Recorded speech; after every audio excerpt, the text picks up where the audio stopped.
Shalom untuk kita semuanya. Sebelum kita memulai aktivitas kita sepanjang hari ini, mari kita mendengarkan firman Tuhan. Sebelum kita mendengarkan firman Tuhan, kita berdoa. Terpujilah Engkau Tuhan Allah kami, yang Maha Kasih, yang Maha Penyayang, yang senantiasa bersama-sama dengan kami. Terima kasih buat hari ini. Engkau izinkan kami kembali untuk melakukan aktivitas kami. Tuhan, firman-Mu adalah kekuatan kami. Kami ingin mendengarkannya. Dalam nama Yesus kami berdoa. Amin. Saudara-saudara yang terkasih, firman Tuhan yang menyapa kita sepanjang hari ini tertulis pada Lukas 15 ayat 18. Lukas 15 ayat 18. Inilah firman Tuhan. Aku akan bangkit dan pergi kepada Bapakku dan berkata kepadanya, Bapa, aku telah berdosa terhadap sorga dan terhadap Bapa. Saudara-saudara yang terkasih, mungkin kita semua sudah mengetahui cerita tentang perumpamaan anak yang hilang. Perumpamaan anak yang hilang dimulai dengan seorang ayah yang memiliki dua anak laki-laki.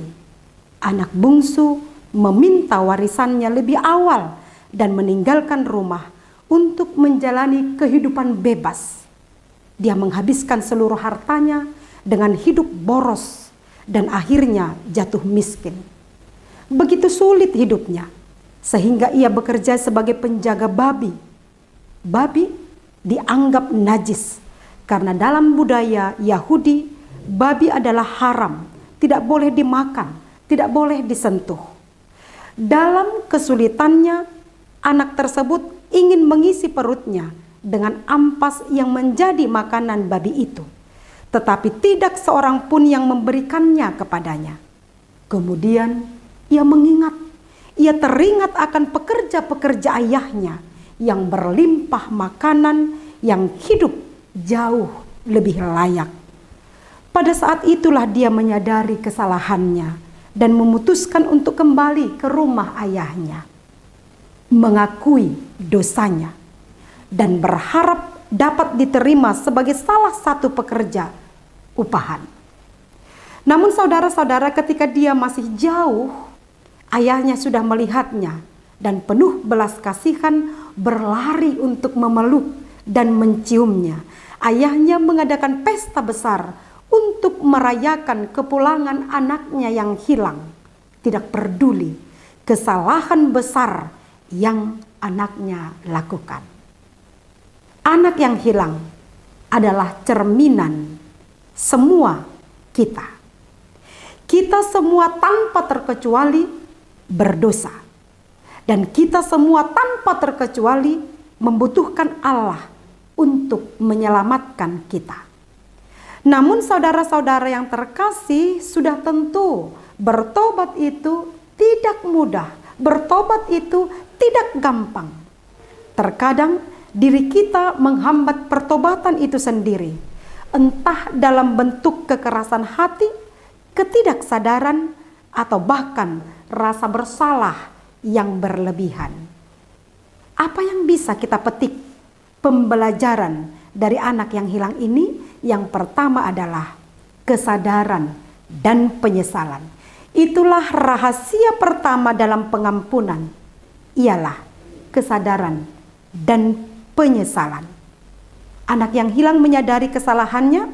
Setelah mengalami penderitaan, dia mengatakan, aku akan bangkit dan pergi kepada Bapakku dan berkata kepadanya, Bapa, aku telah berdosa terhadap sorga dan terhadap Bapa. Kesadaran akan dosa adalah langkah pertama menuju pengampunan. Apalagi yang bisa kita petik dari anak yang hilang? Yang kedua adalah pengakuan dosa. Ketika anak yang hilang kembali, dia tidak hanya menyesal dalam hatinya, tetapi ia juga mengakui dosanya kepada bapaknya. Ia berkata, Bapa, aku telah berdosa terhadap sorga dan terhadap Bapa. Oleh sebab itu, kita perlu mengakui dosa kita. Yang ketiga adalah penerimaan dan kasih. Ayah dalam perumpamaan anak yang hilang tidak hanya menerima anaknya kembali, tetapi juga merayakan kepulangannya dengan sukacita besar. Ia berkata kepada hamba-hambanya, "Bawalah segala jubah yang terbaik, pakaikanlah kepadanya, dan kenakanlah cincin pada jarinya dan sepatu pada kakinya." Tindakan ini menunjukkan bahwa pengampunan Tuhan tidak hanya berarti menghapus dosa, tetapi juga memulihkan dan memuliakan kita sebagai anak-anak Allah. Perumpamaan anak yang hilang mengajarkan kita tentang betapa besar kasih dan pengampunan Tuhan. Dengan kesadaran dan penyesalan, dengan pengampunan dosa, serta penerimaan dengan kasih, kita menerima pengampunan dari Tuhan. Saudara-saudara yang terkasih, Tuhan sangat mengasihi kita. Kembalilah kepada Bapa, kembalilah kepada Tuhan. Amin. Kita berdoa. Terpujilah Engkau Tuhan Allah kami yang penuh kasih, yang penuh cinta, yang senantiasa memberikan yang terbaik buat kami. Ampuni kami banyak dosa dan pelanggaran kami yang kami lakukan dalam kehidupan kami. Tetapi Tuhan senantiasa memberikan pengampunan kepada kami dan selalu mencintai kami. Ajar kami Tuhan untuk selalu melakukan hal-hal yang baik yang sesuai dengan kehendak Tuhan. Kuatkan kami untuk tidak melakukan banyak hal yang tidak sesuai dengan kehendak Tuhan.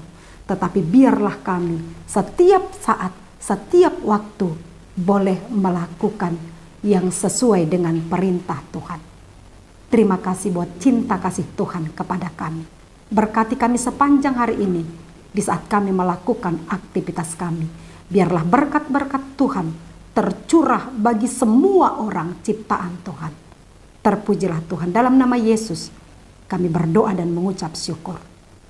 Amin.